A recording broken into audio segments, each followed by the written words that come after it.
These two worlds are connected, like a pair of twins.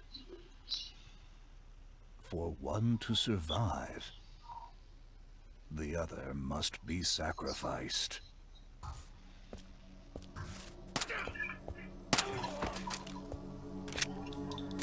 So today I'm going to be playing a game called Bright Memory, which is basically the early access version of Bright Memory Infinite, which has just recently come out.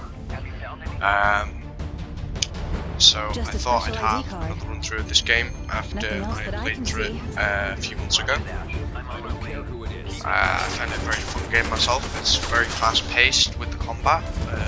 Movement mechanics do kind of suck a little bit when you are playing the sort of platforming elements which are later in the game.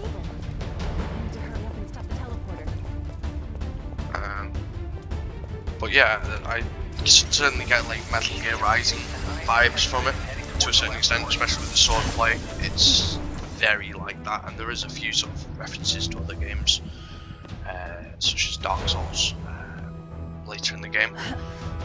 So yeah, this is just going to be my sort of second playthrough of Bright Memory, just to give you a sort of rough idea of what the game's like, and my own thoughts on, you know, the gameplay, the mechanics, and how the whole thing works. And it'll just give you an idea. Well, it'll basically give you through of the game. So I hope you enjoy, and I advise you to stay out. We shall keep going. Wait, was as stubborn as you are. What the hell happened here? I can't get over that guy's quiff, man. Like, how the hell does he get his head still? I get EMP'd. So you have some quite cool abilities in this game. I already have one ability which I unlocked, well, two abilities which I unlocked last run. Because the idea is you play it a bit like Gunfire Reborn. You basically run through the game multiple times and you gain more experience every time you do a run, which means that you can decrease the amount of times you die, increase the actual completion time of the game. Normally in your first run it'll take you about 30 to 40 minutes to do this game. I'm not sure on Infinite because at the moment I'm still downloading it, so we shall see when I actually get around to playing that. Obviously I will record that probably as well, do a sort of review on that, the differences and what we've changed. But I will say that I've really enjoyed Bright Memory. The first time I played through it, I really enjoyed it. It's got a great soundtrack. The gunplay is very satisfying. So is the sword play. The sword play, like I say, is very, very Metal Gear Rising. The sort of hack and slash, especially if you use your abilities. Like you have a downward slash, which basically launches enemies in the air, or you have the EMP, which basically does the same thing. So yeah, it's a very fun game in my opinion. But on this start, I'll do that. And there's also like obviously these little collectibles that you can find on the map as well. There are a few bugs that I have noticed, like I had an enemy glitching into the wall and things in my last playthrough, which is a bit buggy, but I'm sure they'll fix that use of Infinite, because from what I understand Infinite is basically just this, but they are going to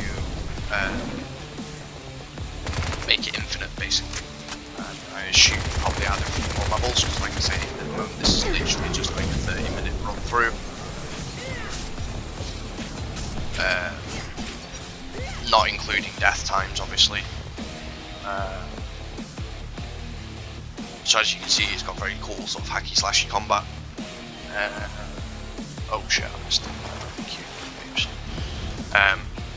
Because I suck. But yeah, you basically have dodge abilities, but at the moment the best way that I've found is if you sprint and jump to create distance. The dodging can be useful for certain enemies, but isn't great when you're dealing with some of them, because they actually have a higher movement speed than you do, so they can actually still attack you, the best way I've found of dealing with these guys is just the sword, by far, because you actually stun them by using the sword in the first place, and especially if you jump, you actually stay in the air, so you can like launch attacks from on high and then drop in and just, oh yeah, the blast slash as well. Oh, I can't use it. So, just appear to be. It should work. And normally it's scroll wheel down, but that doesn't appear to be actually working for me at the moment. So that's fun. Oh, and I get killed because I'm not paying enough attention. But yeah, it's quite cool. Because it does just run you back to the start of the fight. You don't have to restart the whole game. It's not like Dark Souls. But I'm not quite sure why my ability wasn't working there. It should have been working. So a little bit confused by that. We shall see. So yeah, you can sort of launch them into the air and do all these sort of big slash attacks on them. Obviously, you can shoot just using well, I suppose it's an assault rifle or SMG.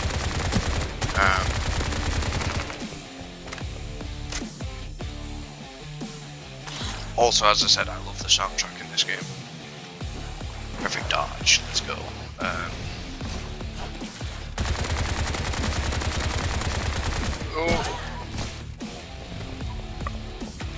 You also have a shotgun, which is extremely satisfying to use. It's like a semi-automatic shotgun.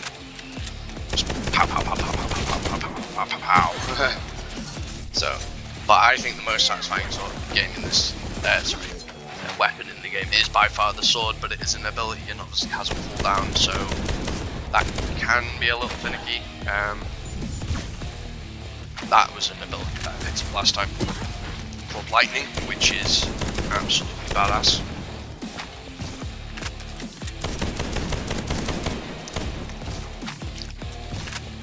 And really, you want to be utilising that dodge as much as you possibly can, just to keep distance, or jumping. That is the other way of going about it. With the smaller enemies, obviously, yeah, I should be able. Doing it this time. Boom.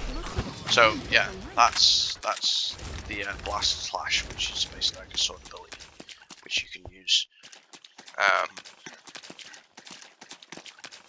Is there anything down here? Oh, okay. So yeah, it's a fun game for sure.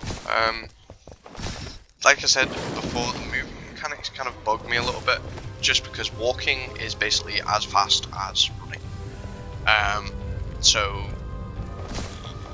you have to utilize jumps and shift the dashes to hang on, there's a thingy down here. Well, there was. Oh no, I think I picked that up last run, so it's probably saved it. So it has really nice climbing mechanics, but you don't actually use climbing mechanics very much in the game. Why is it not letting me grapple? There we go. But there's no slides, and also it's very, very slow when you're not in combat, and even when you are in combat. Like, the combat itself is very fast paced, but the actual movements, oh god, the actual movement itself is very slow,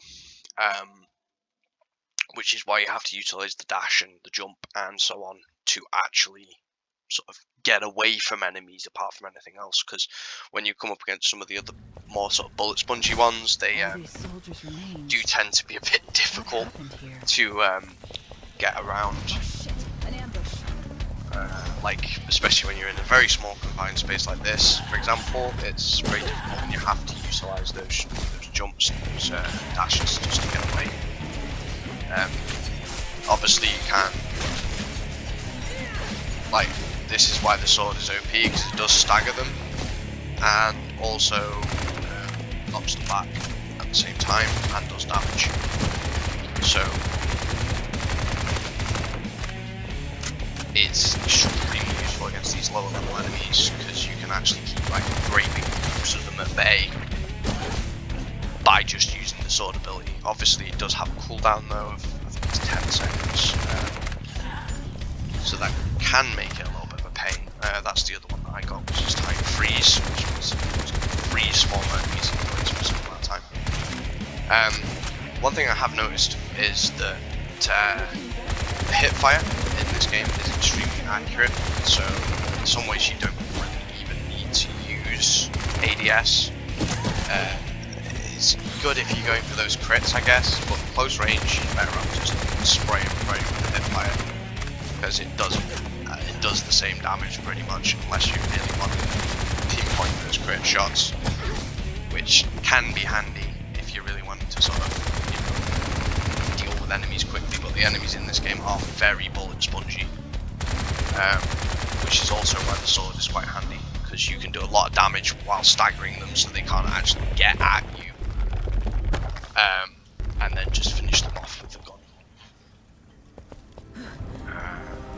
Just pick up these things. How much have I got now? 78. I got anything. Light slash. Oh, I've got that already. Wait and see what's these do. Release limit, light force field, flash, power, absolute defense, overload, jumpman. What's that do? Passive skill. Alright, so I see you can get all these by basically just running through the game multiple times. So yeah, I might do a couple more runs at some point and just try and get all those abilities, see what difference they make. This is quite a simple puzzle. You just literally have to turn around until it the glowy thing, those things correspond with the symbols on the rotating disc must be the key. How does this work? Things on the wall that light up. It's quite simple. It's just they move everything in different ways. So like obviously this one moves those two. The middle one I think moves that one, and I think that one moves that one. If that makes sense. That one in the middle. So yeah, there you go. Once you get those two lit up, you just stand on. Oh no, that one moves the outside one as well. Oh god, I can't remember how to do this. But if you just fiddle around with it, you'll get it quite quickly. It's not a particularly sort of difficult puzzle. Maybe if I try this one. Sorry about that. Particularly throat at the moment still. Ah, right, so yeah, this one just moves the middle one. So basically you want to use that one and then that one to get those two lined up, and then you just want to move this one until that lines up. And obviously the wooden gate opens. Quite why she can't just slash through that with a sword, I don't quite understand, but you know. They obviously want to add in some puzzle mechanics. I need to turn on my flashlight. No, I really don't need to turn on the flashlight. If you got your brightness up, you don't really need to. In fact, I think mine was already on. It also turns on that laser sight.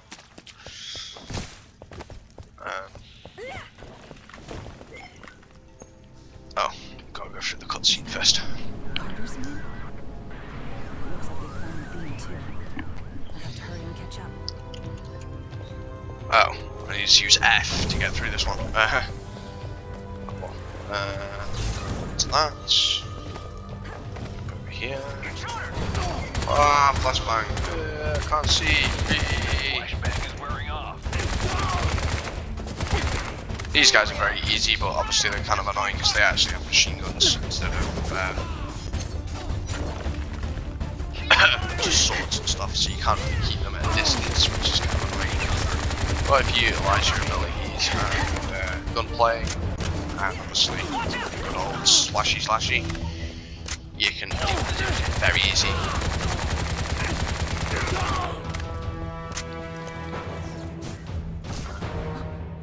This guy coming up though is a little more challenging.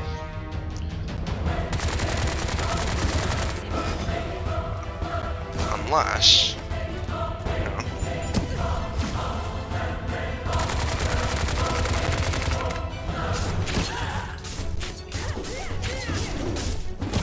Oh god! Yeah, that was a mistake. Don't stand still in this game. There's like the worst possible thing you can do is stand still.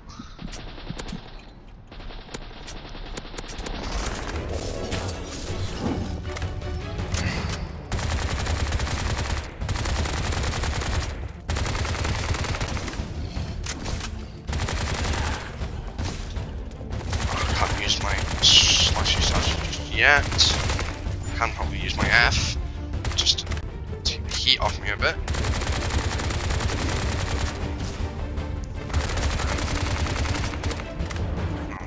Slashy. I really suggest utilising the sword as much as possible in this game because it is just the most OP weapon by far. You also get a pistol, but I've never really used the pistol. Oh, he's dead. Good. Well, apart from at the very beginning. And Sheila seems to have this really bad habit of getting stuck into collapsing caves. As you'll find out, it's actually kind of hilarious how many times she goes, "Oh my god, this cave is collapsing!" And F that. Oh, hello doggies. Poor doggies. I really wish games wouldn't make you kill wolves, man. Like, I'm a big fan of wolves, but they always seem to be like the bad guys in video games. The teleporter in the lab is still on. Oh. Good old slashy again. Might even whip out the shotgun here. And oh god, they've got me in a corner. I can't move. Yeah, I got trapped there. Something kind of glitchy went on. I couldn't actually move out of the way because the enemy was stood in front of me. So like I said, there are a few bugs for sure in the game which The teleporter in the lab is still need on. fixing. But there's nothing game breaking. I mean, there's one or two little sort of things that kind of make you go, but you know, it's still doesn't take anything away from the gameplay experience, in my opinion. Anyway, I should have just done this last time.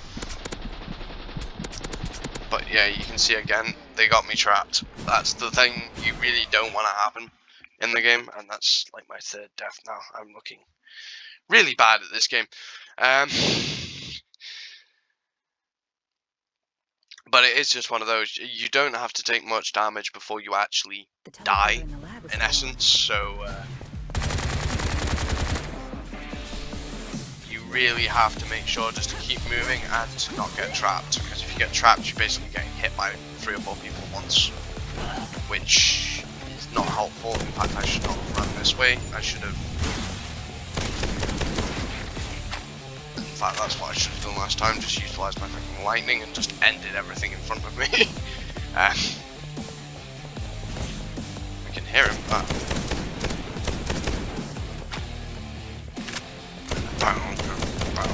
I really love the soundtrack in this game. I would suggest definitely turning it down if you are playing on headphones though, because it is a bit bloody deafening when you first jump in. Oh, missed that too. Okay. So, yeah.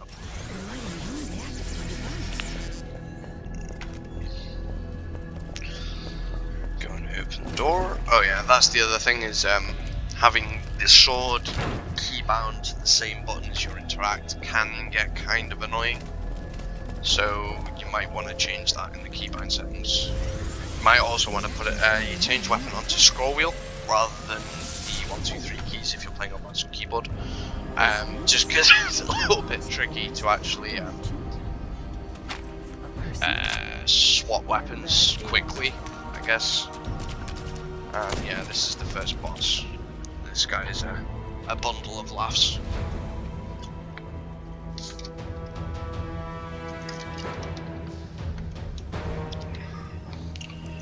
Very Dark Souls vibe.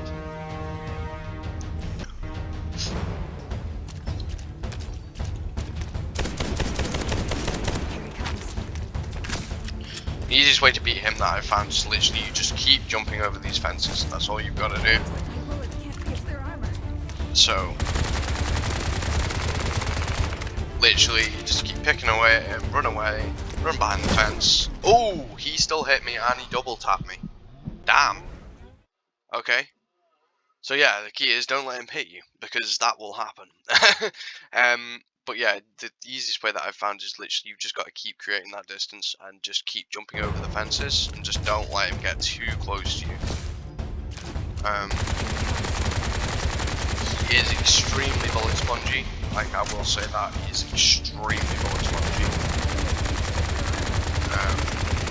Hence the sort of Dark Souls vibe again. Not only does he kind of look kind of Dark Souls, he acts like a Dark Souls boss, where basically, yeah, you're gonna spend a lot of time sort of chipping away at his health.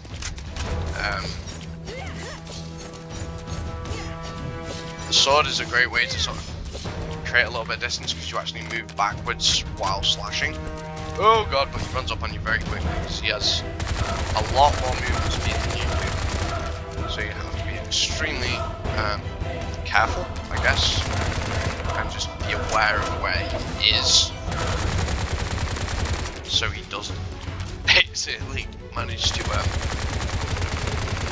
just appear behind you essentially and just two-tap you like he did to me just then.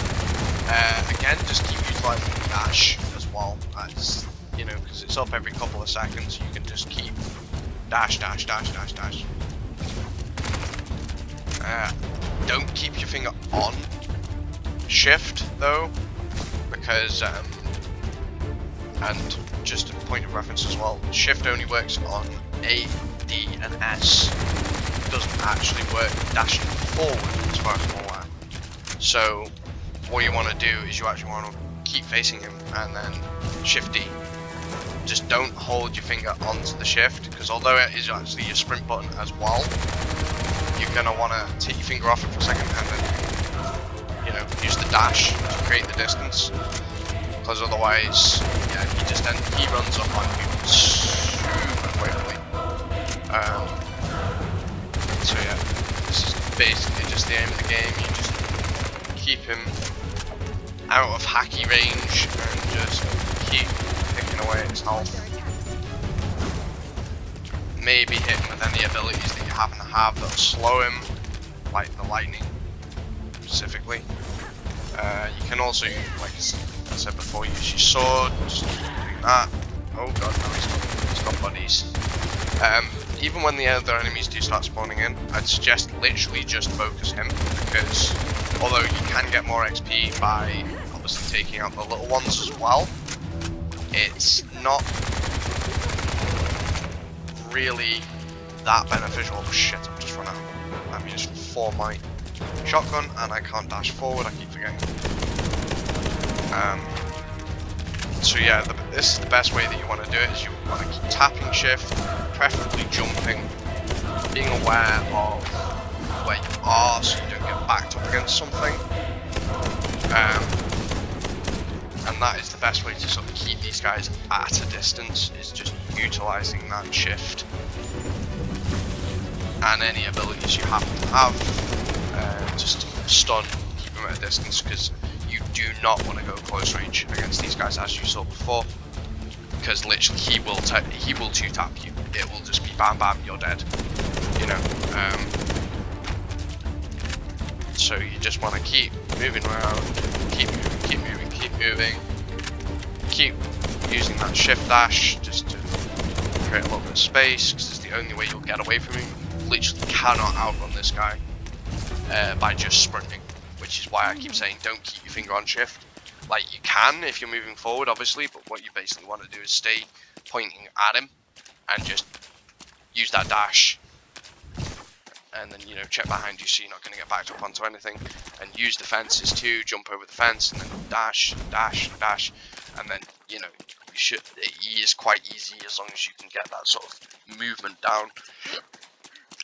If not, then good luck, because remember the first time I faced him, it took me 5 or 6 tries to get past him, and as you saw here, literally he got me once and I was GG. So I think I'm just going to halt this video here and make this a 2-part run through, simply because of the fact we're getting towards the 30-minute mark now. Normally it is only a 30-minute run through from start to finish, so Obviously the second video will probably be a little bit shorter. So I hope you guys enjoyed, and I shall see you in part 2.